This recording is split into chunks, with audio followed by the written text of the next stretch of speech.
The U.S. and Israel are holding a virtual meeting today after Netanyahu canceled last week's delegation to Washington. For more on this, I want to bring in senior White House correspondent Weijia Jiang. Weijia, tee this up for us, this meeting today. What can we expect?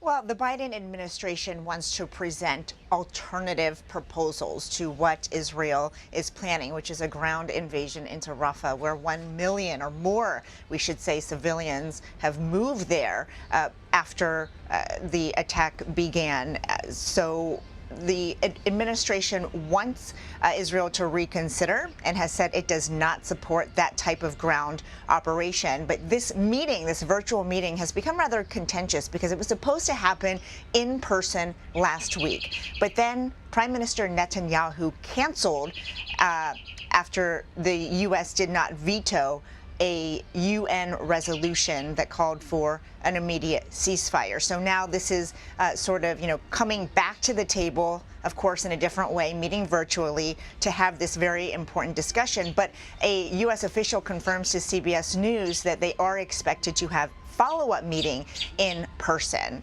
So the big question here is whether Israel and Netanyahu will change its stance. And of course, the prime minister has made very clear that he has no intentions of doing that. But U.S. officials are hoping that they can find some other way forward because of how many lives are at stake, Chanel. And we also know the Secretary of State, Antony Blinken, will be in France and Belgium this week. What's on his agenda there? Well, he's certainly going to be talking to world leaders about not only the conflict in Gaza, but also in Ukraine.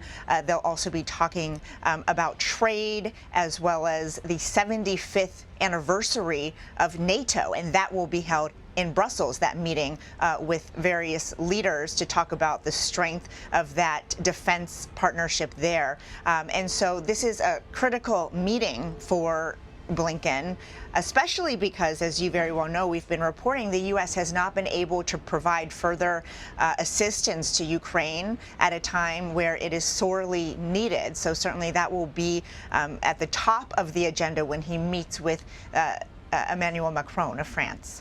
And yesterday, of course, was Easter. President Biden and former President Donald Trump sharing some very different holiday messages. Talk about the big takeaways.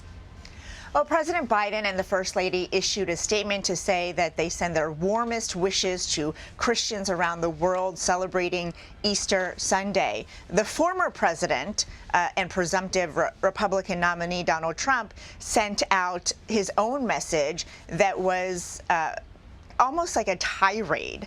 You can see right here, he said, "Happy Easter to all, including crooked and corrupt prosecutors and judges that are doing everything possible to interfere with the presidential election of 2024. That is what he is calling all of his court appearances, all of the litigation he's tied up in. He goes on further to criticize the system even more. And so that was what he chose to send to his followers on Easter. Chanel. Weijia Jiang, thank you. Sure.